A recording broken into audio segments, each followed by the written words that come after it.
یا رب العالمین۔ محترم حضرات، معزز سامعین، محترم خواتین، امام اور بہنوں، بھائیو، آج کی گفتگو کا عنوان ہے سورہ مزمل۔ سورہ مزمل مکی صورتوں میں شامل ہے اور 20 آیتوں پر مشتمل ہے۔ اس میں کل 2 رکوع ہیں، لیکن دونوں رکوع ایک ساتھ نازل نہیں ہوئے۔ پہلے رکوع اور دوسرے رکوع کے درمیان تقریباً 1 سال کا وقفہ ہے۔ بعض لوگوں نے 8 مہینہ کہا ہے، دونوں روایتیں ہیں، تو کم سے کم 8 مہینہ اور حد سے حد 12 مہینے کا وقفہ ہے پہلے رکوع اور دوسرے رکوع کے درمیان۔ بلکہ پہلے رکوع میں جو حکم تھا اس کا کچھ حصہ دوسرے رکوع میں اللہ نے منسوخ کیا۔ سورہ مزمل نبی کریم صلی اللہ علیہ وسلم کے لیے خصوصی خطاب ہے اللہ کا، صفاتی نام ہے یہ۔ تقریباً اس صورت کے اندر تسلی ہے، اس لیے اس صورت کو مختلف فوائد کے واسطے لوگ پڑھتے ہیں اور مختلف اس کے فضائل دیے گئے۔ جب پوری صورت مکمل ہو جائے گی جب بتائیں گے کہ کون کون سے لفظ سے کیا کیا لوگوں نے اخذ کیا ہے۔ جیسے کوئی شخص کسی رنج میں، غم میں، پریشانی میں، ایک ذہنی الفت میں آ کے چادر اوڑھ کے سو جاتا ہے، ایسا ہی ایک موقع آیا تھا کہ نبی کریم صلی اللہ علیہ وسلم چادر اوڑھ کے سو گئے۔ اس چادر اوڑھے ہوئی حالت میں وہی آتی ہے اور نبی صلی اللہ علیہ وسلم سے خطاب ہوتا ہے، یا ایھا المزمل، اے چادر اوڑھنے والے، اے کمبل اوڑھنے والے۔ اگر چادر پتلی ہے تو مدثر کہیں گے، اور چادر ذرا موٹی ہے تو اس کو مزمل کہیں گے، کیونکہ آگے آ رہا ہے اس کے بعد۔ مدثر دثار سے ہے جس کے معنی چادر، مدثر چادر میں لپٹے ہوئے اور مزمل کمبل میں لپٹے ہوئے۔ نبی کریم صلی اللہ علیہ وسلم کو اس حال میں سوتا ہوا دیکھ کر اللہ نے بجائے نام کے خطاب کرنے کے اسی حال میں خطاب کیا۔ اس سے پہلے بھی آپ کو سورہ الق کے حوالے سے یاد ہوگا کہ جب غار حرا میں آپ تھے اور وہاں دبایا تھا جبریل نے 3 دفعہ، وہاں بھی تھرتھراہٹ، کپکپاہٹ اور موڑے کے گوشت ہلتے رہے، اور بخاری کی دوسری روایت کے مطابق آپ کا دل بھی تھرتھرا رہا تھا، اور آ کر آپ یہی کہا تھا زملونی، مجھے کمبل اڑاؤ۔ فزملوہ، بی بی خدیجہ نے کمبل اڑا دیا۔ کمبل اڑانے کا مطلب یہ ہے کہ لیٹ گئے، تھوڑا سکون ملتا ہے، وہ اضطراری کیفیت ختم ہو جاتی ہے۔ اس موقع پر بھی لفظ زملونی ہے جس کا ترجمہ مزمل ہی آئے گا، لیکن یہ جو پس منظر ہے بالکل شروع میں جو صورتیں نازل ہوئی ہیں، جس میں سورہ الق ہے، سورہ مدثر ہے، سورہ مزمل بھی اسی میں بالکل شروع میں نزول کے اعتبار سے، جب کافروں نے سورہ مدثر کو، سورہ مزمل کو، سورہ الق کو، ان آیتوں کو سنا تو آپ کہا جائے کہ ان کو کیا کہا جائے؟ شاعر کہا جائے یہ تو شعر نہیں ہے، کاہن کہا جائے تو یہ کہانت نہیں ہے، اور ان کو اگر جنون کہا جائے تو جنون کا کلام ایسا شیریں نہیں ہوتا، آخر کیا کہا جائے؟ تو مختلف زاویے سے لوگوں نے سوچا، نہ شاعر جمع، نہ کاہن جمع، نہ مجنون جمع، لیکن ساحر، جادوگر، یہ لوگوں نے کہا یہ ذرا چلتا ہے، کیونکہ جادو بھی نظر نہیں آتا اور اثر ہو جاتا، اور یہاں بھی آپ کی باتوں کا لوگوں پہ اثر ہو جاتا مگر نظر کچھ بھی نہیں آتا کہ اثر کیسے ہو گیا، تو ذرا مماثلت نظر آتی ہے، تو لوگوں نے ساحر کہا، جادوگر کہا۔ جب اطلاع پہنچی نبی صلی اللہ علیہ وسلم کو تو قوم کے ان کے میں گوئیوں کی وجہ سے ذرا رنج ہوا اور غمزدہ ہو کر آپ لیٹ گئے۔ اس لیتے ہوئے غمزدہ حالت میں یہ خطاب اللہ کی طرف سے آیا، یا ایھا المزمل، اے کپڑوں میں لیٹنے والے، اے کپڑے میں لیٹنے والے۔ لفظ یا مانے اے، اور مزمل سے پہلے جو الف لام لگا ہے اس سے مراد مخصوص کپڑے میں مخصوص ذات کو لیٹا ہوا خطاب کیا جا رہا ہے، یعنی ذات اقدس المزمل۔ اور یا اور مزمل کے بیچ میں جو لفظ ایھا ہے یہ خطاب کرنے کے الفاظ میں سے ایک یہ بھی ہے، جیسے یا، آیا، ایھا، ایتھا، ان سب لفظوں سے خطاب ہوتا ہے۔ تو کہیں یا آئے گا، کہیں یا ایھا آئے گا، اور کہیں یا ایتھا آئے گا۔ یہ لفظ ہیں جن سے آواز دی جاتی ہے، جیسے ہمارے اردو میں ہے اے فلانے، یہ اے کیا ہے؟ اسی کو یا کہا یہاں پر۔ اس کو ہم اپنے زبان میں کہتے ہیں پکارنے کے الفاظ، یعنی حرف ندا، جس سے آواز لگائی جائے۔ جیسے کوئی نابینا کہتا ہے یا رجلا خذ بیدی، کوئی اندھا پکارتا رہتا ہے، بولتا ہے کوئی میرا ہاتھ پکڑنے والا، ایک آواز لگاتا ہے، تو یا وہاں بھی پکارنے والا لفظ ہے۔ یہ اصل میں اس میں اشارہ قریب ہے، یعنی قریب کے لوگوں کے واسطے بولا جاتا ہے، قریب۔ دور کے واسطے لفظ یا سے خطاب نہیں کر سکتے۔ یا ایھا المزمل یہ اللہ نے خطاب کیا ہے نبی صلی اللہ علیہ وسلم سے، اور لفظ یا حرف ندا ہے، قریب کے لیے آتا ہے، کہیں بھی استعمال کریں گے تو ترجمہ کیا ہوگا؟ یا ایھا المزمل، اے کپڑوں میں لپٹنے والے۔ یہ خطاب کس کو ہے؟ نبی صلی اللہ علیہ وسلم کو ہے، آپ مکے میں اور اللہ آواز دے رہے ہیں۔ اللہ کے لیے کوئی چیز دور نہیں ہے، یاد رکھو، اللہ کے لیے کوئی چیز دور نہیں ہے، سب چیز قریب ہے۔ یہاں تک کہ ہم قیامت کو بہت دور دیکھتے ہیں لیکن اللہ فرماتے ہیں ہم تو اسے قریب دیکھ رہے ہیں، انہم یرونہ بعیدا ونراہ قریبا، ہم تو قریب دیکھ رہے ہیں، تو دور نہیں، کوئی چیز اللہ کے لیے دور نہیں ہے، ہر چیز اللہ کے قریب ہے، یہاں تک کہ ہر انسان کی شہ رگ سے زیادہ اللہ قریب ہے۔ تو لفظ یا اللہ مخاطب کر رہے ہیں نبی صلی اللہ علیہ وسلم کو، اے کپڑے میں لپٹنے والے۔ اس سے یہ معلوم ہوا کہ یہ لفظ مخاطب کرنے کے لیے ہوتا ہے، اور مخاطب اسی کو بنایا جاتا ہے جو قریب ہو، سامنے ہو، جہاں تک آپ کی آواز پہنچتی ہو۔ اللہ تعالیٰ سے ہر چیز قریب ہے، تو اللہ تعالیٰ کسی کو کہیں سے بھی لفظ یا سے پکار سکتے ہیں کیونکہ وہ سب سے قریب ہے، شہ رگ سے بھی قریب ہے۔ لیکن اللہ کے اس پکارنے پر لوگ قیاس کر کے سب کے سب مل کر کے جب اللہ پکار سکتے ہیں تو ہم بھی پکار سکتے ہیں، یہ سمجھ کے سب کے سب یا رسول اللہ پکارنا شروع کر دیے. اور لفظ یا قریب کے لیے ہے. اگر کوئی روضہ اقدس پہ حاضر ہے وہاں یا رسول اللہ سے خطاب کر سکتا ہے، لیکن ایک آدمی مکے میں ہے اور مدینے میں آواز دے رہا ہے یا رسول اللہ، تو یہ پکارنا ثابت نہیں ہے. ایک صاحب نے بہت زوردار بیان کیا کہ جب ساتوں آسمان سے اوپر عرش ہے اور وہاں سے اللہ نے خطاب کیا مکے والے کو یا ایھا المزمل، تو ہم تو اندر ہی اندر آتے ہیں، ہم کیوں نہیں پکار سکتے؟ اپنے کو اللہ پہ قیاس کیا. اور یہ کہا کہ ہم تو زمین پر ہیں، زمین والے کو پکارتے ہیں، جب عرش والا پکار سکتا ہے زمین والے کو تو ہم بھی پکار سکتے ہیں. یہ اپنے کو تشبیہ دیا اللہ سے. فرق اور غلطی کہاں سے ہو رہی ہے؟ اللہ سے کوئی چیز دور نہیں، اللہ سے کوئی دور نہیں، اللہ ہر ایک کے قریب. اور اللہ کو ساتوں آسمان سے اوپر عرش پہ ہونے کا مطلب یہ نہیں ہے کہ وہ عرش پہ ہے اور کہیں نہیں ہے، وہ عرش پہ ہوتے ہوئے ہر جگہ، یہ اسی کی صفت ہے. اور یہ اللہ کی صفت کسی بندے میں نہیں ہو سکتی کہ وہ عرش پہ ہوتے ہوئے بھی ہر جگہ ہے. اس کا علم، اس کی قدرت، اس کی مشیت، اس کا ارادہ، اس کی حیات اس کے عرش پہ ہونے کے باوجود اس سے جدا نہیں ہے. کوئی شخص بھی اپنے صفت کو اللہ کی صفت سے ملائے گا تو یہ شرک ہوگا. تو اللہ کسی کو کہیں سے پکار سکتے ہیں لیکن کوئی دوسرا اس پر قیاس کر کے دور والے کو لفظ یا سے نہیں پکار سکتا. اب کوئی کہتے ہیں کہ ہمارے لیے بھی ہمارے دل کی عظمتوں کی وجہ سے بھی ہم نبی سے اتنا قریب ہیں کہ ہم یا سے پکار سکتے ہیں، لفظ یا سے پکار سکتے ہیں. اور اللہ کی طرح نبی بھی ہر جگہ موجود ہے. جس نے یہ عقیدہ رکھا کہ اللہ کی طرح نبی ہر جگہ موجود ہیں، اس نے معراج کا انکار کیا. کیونکہ معراج کسے کہتے ہیں؟ جب نبی مکے میں تھے تو بیت المقدس میں انتظار تھا، جب نبی بیت المقدس میں پہنچے تو عرش پہ انتظار تھا، جب نبی عرش پہ گئے تو مکے سے جا چکے تھے. اگر ہر جگہ حاضر ناظر ہیں تو مکے سے جانا کیا، بیت المقدس پہنچنا کیا، عرش سے اترنا کیا، یہ سب کا انکار نہیں ہوا. اور جو معراج کا انکار کرتے کافر ہے، مومن ہو نہیں سکتا. اس کو لوگ جذبات ملا کر جاہلانہ انداز سے اپنے کو سمجھتے ہیں کہ ہم عشق کر رہے ہیں، حالانکہ گمراہ کر رہے ہیں. عشق نہیں، عشق یہ ہے کہ معشوق اور محبوب کے حکم کو قبول کرو، محبوب کے قانون کو توڑنا یہ عشق نہیں ہے. محبوب کی منشا کو سمجھنا. نبی کریم صلی اللہ علیہ وسلم اپنے آپ کو بندہ کہتے ہیں، رسول کہتے ہیں، اور یہ کلمے کے دوسرے جز کا اقرار ہے، اشہد ان محمدا عبدہ ورسولہ. میں اقرار کرتا ہوں، گواہی دیتا ہوں کہ محمد صلی اللہ علیہ وسلم اللہ کے بندے ہیں، اللہ کے رسول ہیں. اور جو بندہ ہوتا ہے اس کی صفت اللہ کی صفت سے مماثل نہیں ہو سکتی. لہٰذا یہ صرف جذبات کی بات ہے. علم کی طرح اترے گی تو زیرو ملے گا، کچھ نہیں ملے گا. رہا ایک ان کا ایک بہت بڑا ہتھیار یہ ہے کہ قبر میں سوال ہوتا ہے.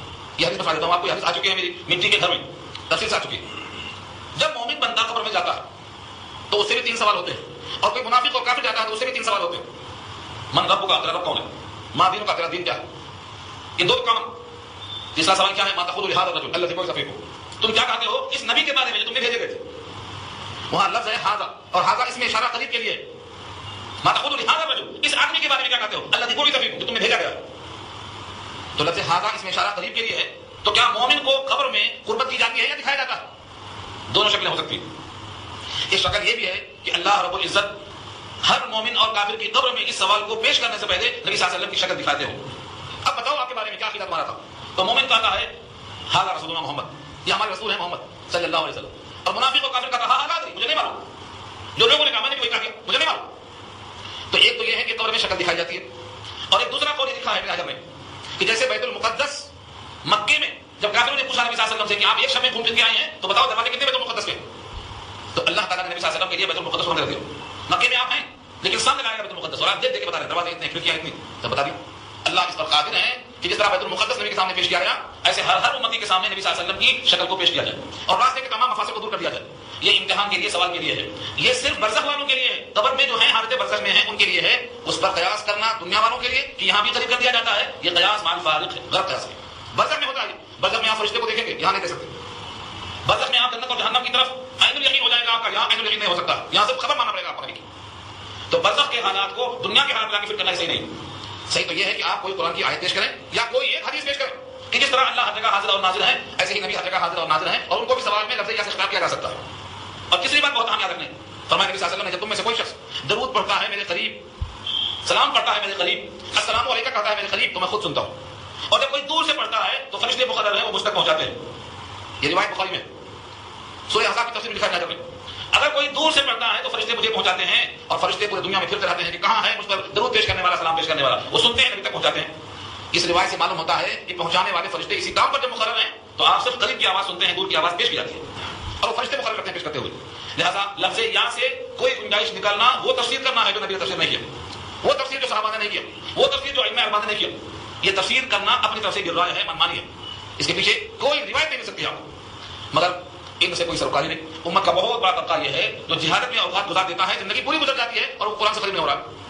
جب تک قرآن سے قریب نہیں ہوگا اصلاح کیسے ہوگی؟ عقائد کیسے بنیں گے, فکر صحیح کہاں سے حاصل ہوگی, کیا صحیح ہے کیا غلط ہے. ترازو بھی یہی ہے, اسی کا نام قرآن اور فرقان ہے. اس کا نام فرقان کیوں ہے؟ یہ حق اور باطل میں فرق کرنے والی کتاب ہے. جب اس کتاب سے ہی دور ہے تو پھر حق کیا ہے اور باطل کیا ہے کون سمجھائے گا. اسی لیے میں نے اس جملے کو واضح کیا کہ لفظ یا مخاطب کے لیے ہوتا ہے اور مخاطب سامنے ہوتا ہے. کوئی دور ہے تو وہ مخاطب نہیں بن سکتا ہے, اس کا پیغام پہنچایا جاتا ہے. اب وہ کام فرشتے کرتے ہیں. مزید بات دیکھنا ہے تو سورہ احزاب ان اللہ و ملائکتہ یصلون علی النبی یا ایھا الذین آمنوا صلوا علیہ وسلموا تسلیما, یہ مکمل آیت سورہ احزاب میں ہے. اس کی تفسیر پڑھ لیجیے آپ. یہ فرشتے مقرر ہیں جو اللہ کے بندے تک پہنچاتے ہیں. اگر ہماری ہی آواز وہاں تک پہنچ جاتی ہے تو پھر ان فرشتوں کا مقرر کرنا محمل کام ہوگا, اور محمل کام اللہ نہیں کر سکتے. فرشتوں کا تقرر اللہ نے بیکار نہیں کیا. اس طریقے سے کوئی ایک بھی معقول دلیل نہیں آتی جس پر غور کیا جائے, سوائے اس کے کہ بس ایک ضد ہے, گھر میں. اب اس کے بعد آپ دیکھیں یا ایھا المزمل, اے کمبل اوڑھنے والے. اس پر کوئی دوسرا انسان قیاس نہیں کر سکتا. جو نبی کے قریب ہے صرف وہی یا رسول اللہ کر سکتا ہے. ایک صحابی کا نام نہیں ملتا کہ وہ مکے میں ہو اور رسول اللہ مدینے میں ہو, اس نے لفظ کیا سے خطاب کیا. ایک کا نام بتا دیا جائے, ایک کا نام نہیں ملتا. ہاں ایک دو واقعات ایسے ہیں جن کو ہم کرامت کر سکتے ہیں, معجزہ کہہ سکتے ہیں. جیسے حضرت عمر رضی اللہ تعالیٰ عنہ منبر پہ کھڑے ہیں اور ان کو کشف ہوا کہ میرا جو کمانڈر بھیجا ہوا ہے اس کے پیچھے سے حملہ ہونے والا ہے. کشف ہوا, ان کو دکھایا گیا اللہ کی طرف سے. انہوں نے منبر سے آواز دیا یا ساریہ الجبل, جبل کے معنی پیچھے پہاڑ ہے, پہاڑ کی طرف دیکھو. ساریہ نے یہ عمر کی آواز کو سن لیا اور وہ چوکنا ہو گیا, دشمن ناکام ہو گیا.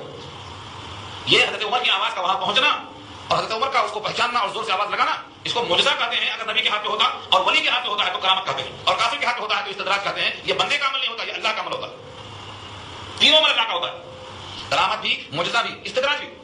خود نبی صلی اللہ علیہ وسلم کا بارے میں قرآن کہتا ہے جب آپ نے ایک مٹھی مٹی پھینکا غزوہ بدر میں اور سب کی آنکھوں میں مٹی پہنچ گئی, سب کے سب آنکھیں بند رہے, تو اللہ نے کہا یہ مٹھی جو آپ کے ہاتھ میں مٹی پھینکی گئی دکھائی دیا لوگوں کو کہ یہ نبی کا ہاتھ ہے اور اس سے پھینکا گیا. لیکن حقیقت یہ ہے کہ ہم نے پھینکا, تم نے نہیں پھینکا. سورہ انفال 9 بار وما رمیت اذ رمیت ولکن اللہ رمی, اور نہیں پھینکا تم نے جب پھینکا لیکن اللہ نے پھینکا. تو ہاتھ تو اللہ کے نبی کا نظر ہے لیکن پھینکا اللہ نے. تو مطلب یہ ہوا کہ نبی کے ایسے فعل و معجزہ کہلاتے ہیں یہ اللہ کا فعل ہوتا ہے. ایسے معجزات کو لے کر عام آدمی کے لیے جواز کا فتویٰ نہیں دیا جا سکتا. ایسے واقعات آپ کو ملیں گے. خیر اگلا کا دیکھیے آپ, یا ایھا المزمل, اے مزمل, اے کمبل اوڑھنے والے, اے کپڑوں میں لپٹنے والے. یہ فرمایا غایت درجے کی محبت کا اظہار ہے. نام سے نہ اٹھانا اور نام سے نہ پکارنا بلکہ کیفیت اس کے احوال کے ساتھ پکارنا, یہ محبت کی بات ہے. محبت کی بات ہے.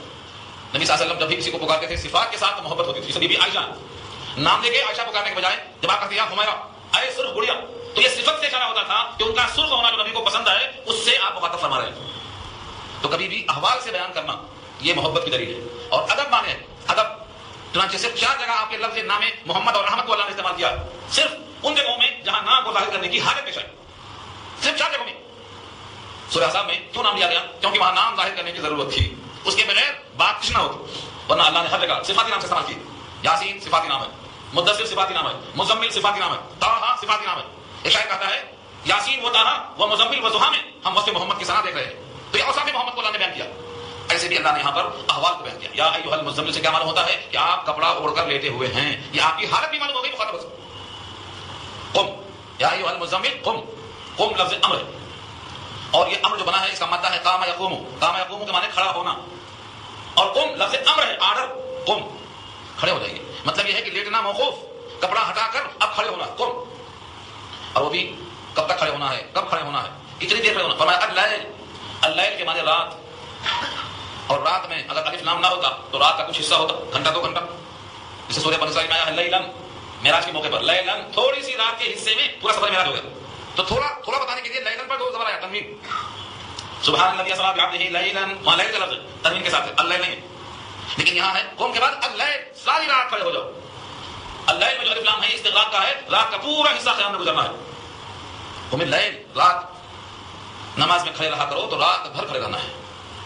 لوگ سمجھتے ہیں یہ تو مشقت ہے, جیسا کہ کافروں نے کہا تھا سورۃ طٰہٰ میں کہ تو مشقت ہو گئی. قرآن کیا نازل ہوا ہے, مشقت میں پڑ گئے. اللہ نے کہا تمہیں کیا معلوم, جب ایک چاہنے والا اور جس کو چاہا جائے دونوں جب آمنے سامنے ہوتے ہیں تو مشقت نہیں ہوتی, محبت ہوتی. تمہیں کیا بتایا جائے, جب ایک محبوب اپنے محب کے سامنے ہوتا ہے تو یہ کلفت ہوتی ہے. اسی لیے تو نبی صلی اللہ علیہ وسلم جب اللہ کے سامنے کھڑے ہوتے تو یہ بھول جاتے کہ میرے پیروں میں ورم بھی ہوا کہ نہیں. پیروں کا ورم یاد نہیں آتا, اتنا طویل قیام کہ پاؤں میں ورم آ جاتا, پاؤں میں سوجن آ جاتی, تورمت قدما, مگر پتہ نہیں کھڑے. کیونکہ رات کی نمازوں میں سب سے اہم چیز کیا ہے, قرآن کی تلاوت زیادہ سے زیادہ کرنا. اب وہ قیام کی تلاوت میں ہو سکتی ہے, اگر آپ زیادہ سے زیادہ طویل نہیں کھڑے ہوں گے تو وہ باتیں ہو سکتی ہیں. تو ساری رات کھڑا ہونا. قم کے بعد کیا ہے, اللہ, ساری رات کھڑے ہو جاؤ. ہاں مگر انسان ہے, بشری تقاضا ہے, جسم کو کچھ راحت چاہیے تو اللہ فرماتے ہیں الا قلیلا, مگر تھوڑا سا. پوری رات کھڑے ہونا ہے مگر تھوڑا سا، مطلب تھوڑا سا، جب تھک جائے تو سو جائے. ہم تو تھک کے پورا سو جاتے، لیکن وہاں نہیں. سورہ الم نشرح میں اللہ نے کہا فَإِذَا فَرَغْتَ فَانصَبْ، جب دنیا کے کام سے فارغ ہو جاؤ تو بستر پہ سونے جانا. فرغب الی ربک فرغب، رب کے سامنے کھڑے ہو جاؤ، سیدھا نصب ہو جاؤ. نصب مانے کھمبا سے کٹ جاتا، کھڑے ہو جاؤ. طویل قیام، طویل رکوع، طویل سجدہ. ہمارے پاس تراویح کے اندر 6 پارے جب ہوتے ہیں تب طویل کرتے ہیں لوگوں کو بتانے کے لیے. 6 پارے چل رہا، 10 پارے چل رہا. تنہا جب گھر میں اکیلے ہوتے ہیں، جب ایک پارا بھی نہیں پڑھنا آتا، جب ہے اصل امتحان. نبی صلی اللہ علیہ وسلم نے جماعت کے ساتھ 6 پارے کبھی نہیں پڑھا، 3 پارے کبھی نہیں پڑھا. ہاں تنہا پڑھا، تنہا رات میں رات بھر کھڑے رہنے کا حکم دیا. اور یقیناً جب نبی کو اللہ کا حکم ہو گیا تو نبی اللہ کا حکم توڑنے والے نہیں ہو سکتے. ہمیں بدگمان ہونے کی کوئی گنجائش نہیں. اللہ نے نبی کو حکم دیا ہو کہ رات میں کھڑے ہو جاؤ اور نبی نے پورا نہ کیا ہو، اس کا ہم امکان بھی نہیں سو سکتے. تو آپ کھڑے ہو گئے، پاؤں میں ورم آیا. اللہ فرماتے ہیں الا قلیلا، مگر تھوڑا آرام کرو. وہ تھوڑا کتنا؟ تھوڑے میں تو ہم گنجائش بہت نکالتے. اللہ نے اس کو بھی واضح کر دیا، فرمایا نصفہ، اس کا آدھا، مطلب رات بھر کا آدھا. تو آدھی رات سو جاؤ، آدھی رات جگ جاؤ. پہلا حکم نصف کسی چیز کا آدھا ہوتا ہے، جس میں آدھا مغرب سے شروع ہوتا ہے، رات کا وقت، دن ڈوبتے ہی مغرب شروع. تو مغرب کے بعد سے عشاء تک کا جو وقت ہے یہ تو جگنے ہی میں جاتا ہے. اب سوال یہ ہے جو سونے کا پورا وقت کامل ہے، اس میں سے آپ کو آدھا سونا ہے اور آدھا جگنا ہے. جگنا کون سا حصہ ہے؟ آخر کا حصہ جگنا ہے، شروع کا حصہ سونا ہے. کیونکہ شروع میں اگر جگ گئے تو سب بھی جگتے ہیں. آپ بھی جگتے ہیں ماشاءاللہ، 12 بجے تک جگتے ہیں، 2 بجے تک جگتے ہیں. یہ کمال نہیں ہے؟ 4 بجے آپ سوتے ہیں تو کمال نہیں ہے؟ آپ عشاء کے بعد سو جائیں، اب اٹھ کے دکھاؤ 12 بجے 2 بجے، تو سمجھا تھا. اس کی حکمت کیا ہے؟ اسی رکوع میں انشاءاللہ آگے آ رہی ہے. ان ناشئۃ الليل کے ذریعے کہ رات کے اٹھنے سے کیا ہوتا ہے اور دیر سے سونے سے کیا ہوتا ہے، دونوں فرق بتایا اللہ. آج کے مسلمان دیر سے سوتے ہیں، دیر سے اٹھتے ہیں. یہ سنت نہیں، بغاوت ہے. اسلام سے بغاوت ہے، قرآن سے بغاوت ہے، رسول اللہ سے بغاوت ہے. ریزن کچھ بھی ہو، مجبوری 2 دن ہوتی، 4 دن ہوتی، 10 دن ہوتی. نبی کا حکم یہ ہے جلدی سو جلدی اٹھو، جلدی سو جلدی اٹھو. یہ حکم ہے. دیر تک جگنا کوئی کمال نہیں. اٹھنا ہے تو سو جانا پھر اٹھنا. اب دیکھو جتنا جگنا. تو یہاں اللہ نے پیغام دیا نصفہ، اس کا آدھا. اب انقص منہ قلیلا، یا اس میں سے کچھ کم کر دو. یعنی جو آدھا آرام کا حصہ ہے آدھا آرام کر لو، یا اگر آدھا آرام کرنا نہیں چاہتے ہیں تو اس میں کچھ کم کر دو. او مانے یا، اور اب انقص کے معنی کم کرو، منہ اس میں سے، قلیلا تھوڑا سا، یعنی اس سے کسی قدر کم کر دو. مطلب یہ 1/3 سو، 2/3 جاگو. اور اگر اس میں دل نہیں کر رہا ہے، جسم کا آنکھ کا حق ادا نہیں ہو رہا ہے. ایسا نہیں ہے کہ اسلام نے حق دے دیا ہے، آنکھ کا بھی حق ہے، جسم کا بھی حق ہے، معدے کا بھی حق ہے. اور نبی صلی اللہ علیہ وسلم نے صحابہ کے فیصلوں میں اس کو واضح کیا ہے کہ ہر ایک کا حق ہے. اس حق پر میں نے سنایا تھا قصہ کو سلمان اور ابو ذر غفاری دونوں کی دوستی تھی. ابو ذر غفاری دن بھر روزہ رہتے، رات میں قیام کرتے. ان کی بیوی مہدی کشیری کپڑا پہنے ہوئے. دونوں کے اندر رسول اللہ نے مواقعات قائم کر دی تھی. یہ بحث میں کہیں تفصیل سے کر چکا ہوں، اشارہ کر دوں آپ کو تاکہ معلوم ہو کہ ہر ایک چیز کا حق ہے. اسلام میں توازن اور بیلنس کیا ہے. سلمان نے پوچھا بھابھی کیا بات ہے، کپڑے وپڑے بڑے گندے ہیں. کہا کپڑے کس کے واسطے پہنے، زینت کس کے واسطے کریں، تمہارے بھائی کو تو فرصت ہی نہیں ہے دیکھنے کی، دن بھر روزہ رکھتے ہیں. انہوں نے سمجھایا کہ دیکھو بیوی کا حق ہے، جسم کا حق ہے، آنکھ کا حق ہے. وہ نہیں مانے. مسلسل روزہ مسلسل قیام. دونوں آئے نبی صلی اللہ علیہ وسلم کے پاس. نبی صلی اللہ علیہ وسلم نے پوچھا کیا بات ہے، کہا ایسا ایسا حال ہے. نبی صلی اللہ علیہ وسلم مسکرا دیے اور فرمایا صدق سلمان سچ کہتے ہیں. ان لعینک علیک حق و ان لزوجک علیک حق، تیری آنکھ کا تجھ پر حق ہے، تیری بیوی کا تجھ پر حق ہے، اور ہر حق والے کو اس کا حق تمہیں دینا پڑے گا. کیوں نکاح کر کے لائے؟ نکاح کر کے لائے نا تو اس کا حق دینا پڑے گا. جب اللہ نے آنکھ دی ہے، آنکھ سے مسلسل آپ دیکھتے رہیں گے تو فرمایا حجمت عینک، تیری آنکھیں دھس جائیں گی. نفحت نفس کا، تیرا جسم لاغر ہو جائے گا. حضور کو فکر ہے ہمارے جسم کی، ہماری آنکھوں کی. کیوں فکر ہے؟ کیونکہ وہ معمار ہیں انسانیت کے. جس طریقے سے ہمارے واسطے بندگی سکھاتے ہیں، حیات مکمل سکھاتے ہیں. دنیا میں اس وقت کوئی مذہب زمین پر نہیں ہے جو اسلام کی سوا ہو اور مکمل حیات کا نظام رکھتا ہو. بیت الخلا میں کیسے بیٹھنا، کمانا کیسے، خرچ کیسے کرنا، کہاں خرچ کرنا، کتنا خرچ کرنا، کیوں خرچ کرنا. دنیا کا کوئی مذہب نہیں ہے جس کے پاس 10 سوال کا جواب ہو. کمی کہاں سے ہے کہ ہم نے اپنے مذہب اسلام کی جو اصل کتاب ہے قرآن، اس سے آج تک غافل ہے. وجہ یہ تو فرمایا رب کریم نے نصفہ اب انقص منہ قلیلا، یا تو آدھا یا تو تھوڑا کم کر دو اس میں سے. اور اگر دل چاہتا ہے کہ آدھے سے کم کرنے میں طبیعت مائل ہوتی ہے اور کچھ پڑھنا چاہتے ہو، او زد علیہ، یا اس پر زیادہ کر دو. پابندی نہیں رکھا اللہ نے. آدھا کر دو، 1/3 کر دو، 2/3 کر دو، دونوں گنجائش رکھو. انقص کی ضد او زد ہے، یا تو کم کر دو نصف سے یا بڑھا دو نصف سے. اب ان تینوں باتوں کو رکھ کر کبھی نبی صلی اللہ علیہ وسلم آدھی رات کھڑے ہوتے، کبھی 2/3 کھڑے ہوتے، کبھی 1/3 کھڑے ہوتے. یہ سلسلہ چلتا رہا. اب امت کے لیے فرمایا چونکہ اس کے بعد کا رکوع آیا ہے سورہ مزمل کا، اس میں یہ بات انشاءاللہ آئے گی. اس میں اللہ نے تخفیف کر دی اور کہا اب آدھا نہیں، پورا نہیں، 1/3 نہیں، 1/4 نہیں. جتنا تمہارے دل میں بشاشت ہو ہمارے سامنے حاضر دیا کرو، ہمارے سامنے ہمارا قرآن پڑھا کرو. پابندی اٹھا دیا اللہ نے اور کہا فقرؤوا ما تيسر من القرآن. یہ بات انشاءاللہ وہاں آئے گی. تو اب پابندی نہیں ہے. لہذا امت کے لیے دونوں رکوع کو ملا کر نبی صلی اللہ علیہ وسلم کے سارے احکامات کو دیکھ کر اور صحابہ کی زندگی کو دیکھ کر امت نے اخذ کیا ہے کہ رات کے 6 حصے کیے جائیں. اور رات کا 1/6 جو آخری حصہ ہے یہ ہے تہجد کا وقت. 1/6 نبی صلی اللہ علیہ وسلم کی حیات کا اور آپ سے اللہ کے تعلقات کا اور قرآن کریم کی تلاوت کے مزے کا اگر صحیح آپ کو چلکا لگ گیا، ایک دفعہ مزہ لگ گیا تو آپ سمجھیں گے کہ میرا تعلق اللہ سے پختہ ہو رہا ہے. تو 1/6 اٹھ کے جگنا. کبھی صورتیں یاد نہیں ہے تو کم سے کم قل اللہ تو یاد ہے, انا اعطیناک تو یاد ہے. جو بھی لفظ یاد ہے بتکرار پڑھتے رہنا. ایک سورت کو بار بار پڑھنا جائز ہے. نفل نمازوں میں تکرار کے ساتھ پڑھنا درست. تو سب سے پڑھیں تو 1/6 کم سے کم آپ جا کریں. کیا کریں؟ اعوذ باللہ کے بعد اللہ نے فرمایا ورتل القرآن ترتیلا. رتل بھی امر ہے, جیسے کم امر ہے ایسے رتل امر ہے. زد امر ہے, زد مانے زیادہ کرو, انقص مانے کم کرو یا زیادہ کرو. مگر کرنا کیا ہے؟ آدھی رات میں 1/3 میں 2/3 میں کیا کرنا ہے؟ رتل القرآن ترتیلا. قرآن کو ترتیل سے پڑھنا. قرآن کریم کو پڑھنا ہے. اس ایک جملے میں 3 باتیں معلوم ہیں. رتل, رتل کے مانے ترتیل. ترتیل سے رتل امر ہے اور قرآن اس کتاب کا نام ہے. قرآن کریم کو پڑھو ترتیلا, تاکیدن دوبارہ رتل القرآن ترتیلا, یعنی رتل ترتیلا, ترتیل سے پڑھو.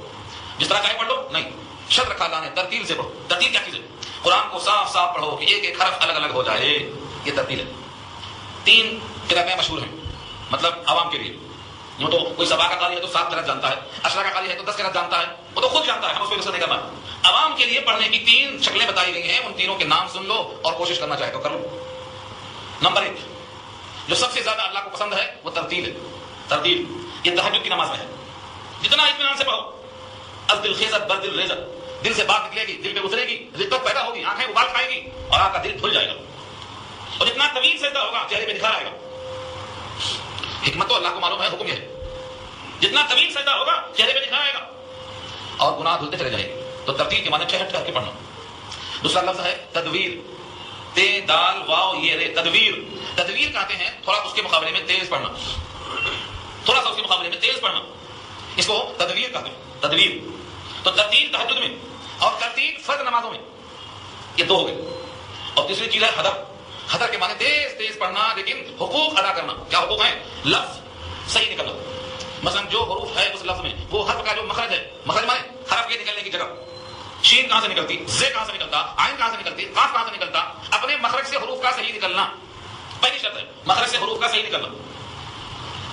اور دوسری چیز ہے غنہ کرنا, تیسری چیز ہے مد کرنا. بس یہ 3 چیزوں کا لحاظ کر لیں تو تدبیر ہے, حدر ہے, حدر کہلاتا ہے. تراویح میں حدر پڑھنا مطلوب ہے.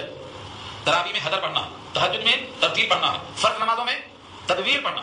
تدبیر کا مطلب کیا ہے؟ ترتیل سے ذرا تیز, حدر سے ذرا کم. بائن چلنا, بائن چلنا. اب جو آپ اسٹیج پہ پڑھتے ہیں, جیسے اسٹیج پہ پڑھتے ہیں, وہ قاری صاحب جب گھر میں نماز پڑھتے ہیں تو ایسا کبھی نہیں پڑھتے. ہم نے تو آگے دیکھا نہیں, کسی قاری کو نہیں دیکھا ہم نے کہ جیسے اسٹیج پہ پڑھتا ہے ویسا مغرب کی 2 رکعت سنت پڑھتا ہو, اوابین میں پڑھتا ہو, اشراق میں پڑھتا ہو, تاج میں پڑھتا ہو. حالانکہ حکم یہی ہے کہ ترتیل سے تو قرآن سناؤ اللہ کو سناؤ. نبی صلی اللہ علیہ وسلم بڑے شوق سے سنتے تھے کہ صحابی پڑھتے رہے تو نبی صلی اللہ علیہ وسلم بجائے بیٹھنے کے کھڑے کھڑے سنتے رہے. اور لوگوں نے چاہا کہ جگہ بنائے تو آپ نے اشارہ کر دیا ایسا, یعنی کسی کو باخبر مت کرو کہ میں یہاں ہوں, ورنہ پڑھنے والے کا سر ٹوٹ جائے گا. پڑھنے والے ابو موسیٰ اشعری ہیں اور سننے والے سید الانبیاء ہیں. پڑھنے والے بیٹھے ہیں, سننے والے کھڑے ہیں, لیکن کھڑے ہو کر اشارہ کرتے ہیں. ان کے پڑھنے کی جو لے ہے بدل جائے گی, ظاہر نہ کرو کہ میں کھڑا ہوں. سننے میں یہ مزہ ہے. لکھا ہے فضائل, ایک کتاب ہے فضائل حفظ القرآن, امداد اللہ انور کی تمام حفظ کو جمع کر دیا. وہ لکھتے ہیں کسی بھی آواز پر اللہ اتنا متوجہ نہیں ہوتے جتنا نبی کی آواز جب قرآن کے ساتھ نکلتی ہے تو اللہ متوجہ ہوتے. اب یہاں تو نبی متوجہ ہے, کیوں؟ کیونکہ جب قرآن کے ساتھ اس کے حقوق کی رعایت کر کے پڑھا جائے گا اور عمدہ آواز ہوگی تو نبی صلی اللہ علیہ وسلم سنتے سنتے روتے تھے. ابی بن کعب جب پڑھتے تھے اور زید پڑھتے تھے, زید بن ثابت, ابی بن کعب, تو حضور ان کو سن کے روتے تھے. حضور سنتے تھے, صحابہ سناتے تھے. جب تابعین سے پوچھا کیا میں آپ کو سناؤں جب آپ پہ نازل ہوا ہے, تو فرمایا اللہ نے کہا ہے تو سناؤ, میں تو سننا چاہتا ہوں. حضرت ابی بن کعب نے کہا کیا اللہ نے میرا نام لیا ہے؟ فرمایا ہاں تمہارا نام لیا اللہ نے کہ تم سے میں سنوں. رونے لگ گئے, ہچکیاں بڑھ گئی کہ میرا نام اللہ کی زبان پر. صرف قرآن کی برکت, صرف قرآن کی برکت. اس قرآن کو جو کلام الہی ہے, صفات الہی ہے, اس کے زبان سے اتصال کی بنا پر بندہ اس قابل ہو جاتا ہے. اور جو بندہ قرآن کا ماہر ہوتا ہے, حدیث میں آیا ہے الماہر بالقرآن مع السفرۃ الکرام البررہ, قرآن کا ماہر معزز فرشتوں کے ساتھ ہوگا. یہ اللہ نے نام دیا. تو قرآن کریم کے ساتھ کوتاہی مت کرو, جاہلی مت کرو, کوئی اور حیات نہیں ملنے والی ہے اس کے بعد. تو قرآن کو ترتیل سے پڑھنا. اوزد علیہ ورتل القرآن ترتیلا, یا زیادہ کرو اس پر, اور قرآن کو خوب صاف صاف ایک ایک حرف کو الگ الگ کر کے, تیز تیز نہیں, صاف صاف پڑھو. یہاں تو حکم ہے مثبت پازیٹو کہ ترتیل کے ساتھ پڑھو, ٹھہر ٹھہر کے پڑھو. ترتیل کے ساتھ پڑھنا, ٹھہر ٹھہر کے پڑھنا, یہ تو یہاں پازیٹو حکم ہے, مثبت. اسی حکم کو اللہ نے منفی انداز سے پیش کیا ہے کہ تیز مت پڑھو. سورہ قیامہ پارہ 29, نبی صلی اللہ علیہ وسلم کو اللہ کا حکم آیا کہ جلدی جلدی قرآن کے ساتھ مت کرو, اس فکر میں کہ کہیں ایسا نہ ہو بھول جائے, فرشتہ پڑھ کے چلا جائے اور یاد نہ ہو جائے. اس فکر میں فرشتے کے ساتھ زبان کو جلدی جلدی حرکت مت دو. کیوں؟ ہمارے ذمہ ہے, ہم پڑھوائیں گے, سینے میں جمع کرائیں گے, زبان سے ادا کروائیں گے, ہمارے ذمہ.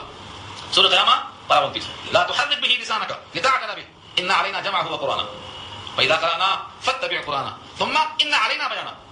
بیان کرانا، زبان سے پڑھانا، سینے میں جمع کرنا ہمارے ذمہ ہے. آپ زبان سے جلدی جلدی حرکت مت کیجیے. تو زبان سے قرآن کے ساتھ جلدی کرنا منع کیا اللہ نے سورۃ طہ میں، اور سورۃ طہ 12-16 میں بھی منع کیا. فرمایا ولا تعجل بالقرآن من قبل ان يقضى اليك وحيه. وہی فرشتے کی زبان سے پوری ہونے سے پہلے جلدی مت کرو قرآن کے ساتھ. تو دو جگہ نیگیٹو میں حکم دیا جلدی مت کرو، اور یہاں پازیٹو میں حکم دیا کہ ٹھہر کے پڑھو. اور ان تین آیتوں سے ہٹ کر چوتھی آیت میں ملے گی کہ جہاں تیز پڑھنے کا حکم ملا ہو. ہے پھر تیز پڑھنے والے کس وجہ سے پڑھتے ہیں؟ دو وجہوں سے. جلدی ختم ہو اور لوگوں کی واہ واہ ملے. لوگوں کی واہ واہ کے لیے پڑھتے ہیں تو واہ واہ مل جاتی ہے. لیکن حدیث پاک میں آتا ہے جس نے قرآن کریم کے ساتھ زیادتی کی، قرآن کے حروف کٹ گئے، تو بعض لوگ قرآن پڑھتے ہیں اور قرآن ان پر لعنت کرتا ہے کہ تم نے مجھے بگاڑا، میں تجھے بگاڑوں گا. تم نے مجھے بگاڑا، تجھے میں بگاڑوں گا. آپ اپنے دماغ سے سوچو، اگر آپ مجھ سے بات کر رہے ہیں اور اتنا تیز تیز بات کر رہے ہیں کہ الفاظ میرے کو سمجھ میں نہیں آ رہے تو میں کیا سمجھوں گا؟ قرآن بھی تو یہ ہے، یہ تو خطاب ہے بندوں سے اللہ کا، اور اس خطاب کو اتنا تیز پڑھنا کہ کوئی سمجھے گا کہ تم کیا کر رہے ہو. تو اللہ کا پیغام کیا پہنچایا آپ نے؟ اگر ویسا ہی اگر کوئی بچہ سنا دے تو بچے کو مار کے پیٹ کر دیں گے کہ کیا پڑھ رہا ہے سمجھ نہیں آ رہا. تو اس پر ہمت افزائی نہیں کرنا چاہیے. واہ 1 گھنٹے میں 6 بارہ پڑھ دیا، یہ واہ کرنے کے لائق نہیں ہے، یہ تو ترس کھانے کے لائق ہے. ان پر ترس کھانا چاہیے. بیچارے کو اب تک قرآن کا حق نہیں معلوم ہوا کہ تیز نہیں پڑھنا چاہیے. ترس کھانا، سمجھانا، واہ واہ کرنے کے لائق نہیں. قرآن کریم کے ساتھ اگر کوئی صحیح سلوک کرتا ہے تو اس کا حق ادا ہوگا. کیا ادا ہوگا؟ قرآن یا تو ہمارے خلاف ہوگا یا ہمارے تائید میں ہوگا. دو شکل، تیسرا راستہ نہیں. اللہ کا بھی پہچان ہے القرآن حجت لک او علیک. قرآن یا تو تیری تائید میں حجت ہوگا یا تیرے خلاف حجت ہوگا. تم نے حق ادا کیا تائید میں بولے گا، اور خلاف کیا تو مخالفت میں بولے گا. تو اس آیت کا حاصل کیا نکلا کہ تم کو قرآن کریم کو ترتیب کے ساتھ ٹھہر ٹھہر کے آہستہ آہستہ پڑھنا ہے، تیز نہیں پڑھنا ہے. مگر یہ ترتیب تہجد میں ہے کہ تنہا ہو، فرض نمازوں میں تدبیر ہے، اس سے ذرا تیز تیز پڑھنا ہے. اس کے بعد حکم دیا انا سنلقی علیک قولا ثقیلا، بے شک ہم ان قریب نلقی ڈالیں گے، سنلقی ان قریب ڈالیں گے، علیک آپ کے اوپر، علیک علی معنی پر، اور کاف خطاب ہے نبی صلی اللہ علیہ وسلم کی طرف. کیا ڈالنے والے ہیں؟ قولا ثقیلا. قول کے معنی بات، اور ثقیل کے معنی بھاری بات، بوجھل بات، بھاری کلام. قولا ثقیلا بھاری کلام. اس سے مراد کیا ہے؟ قرآن مجید. بے شک ہم آپ کے اوپر ان قریب بھاری بھرکم بوجھ، بوجھل یعنی خوب وزندار قول ڈالنے والے ہیں. ہم اس کو وزندار نہیں سمجھتے. کیوں؟ ہم اس کے مفہوم سے واقف نہیں، ہم کو پتہ نہیں چلتا. قرآن نے بتایا اس کا بوجھ کتنا ہے، کتنا بوجھ ہے. پہلے اللہ نے اس کتاب کے نزول کا فیصلہ پوچھا پہاڑوں سے، آسمانوں سے، زمینوں سے کہ یہ کتاب تم پر ہم اتارنا چاہتے ہیں، تمہیں ہے منظور؟ تو انکار کر دیا. انکار بمانا اپنی کمزوری اور عذر پیش کیا، ورنہ اللہ سے انکار کی جرات کون کر سکتا ہے؟ پہاڑ نے کہا، زمین نے کہا، آسمان نے کہا ہم اس بھاری بھرکم بوجھ کو اٹھا نہیں سکتے. دیکھا آپ نے بوجھ؟ زمین کی کپاہٹ پہاڑ سے رکی ہوئی ہے، اور پہاڑ جیسا مضبوط یہ کیا کرتا؟ انکار کرتا. انکار سے مراد اپنا عذر پیش کرتا. قرآن کے الفاظ دیکھو انا عرضنا الامانۃ علی السماوات والارض والجبال فابین ان يحملنها واشفقن منها وحملها الانسان. بے شک ہم نے اس قرآن کو پیش کیا، اس امانت کو ہم نے پیش کیا، السماوات آسمانوں پر، والارض زمین پر، والجبال پہاڑوں پر، فابین سب نے انکار کر دیا ان يحملنها اس کو اٹھانے سے، واشفقن منها اور ڈر گئے اس بوجھ سے، وحملها الانسان اور انسان نے اس کو اٹھا لیا. انه كان ظلوما جهولا. یہ انسان تو ظالم بھی ہے جاہل بھی ہے. ظالم کا مطلب اٹھا تو لیا لیکن حق ادا نہیں کر رہا، اور جاہل کا مطلب نادان ہے، واقف نہیں ہے کہ کیا ہمارے ذمہ کام لگایا گیا اللہ کے.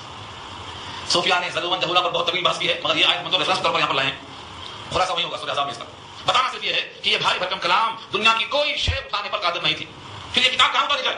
اللہ تعالیٰ نے اس کتاب کو اتارنے کے لیے صرف ایک ہی دل بنایا، وہ ہے قلب مصطفیٰ صلی اللہ علیہ وسلم. سورہ شعراء پارہ 19 میں اللہ فرماتے ہیں علی قلبک لتکون من المنذرین.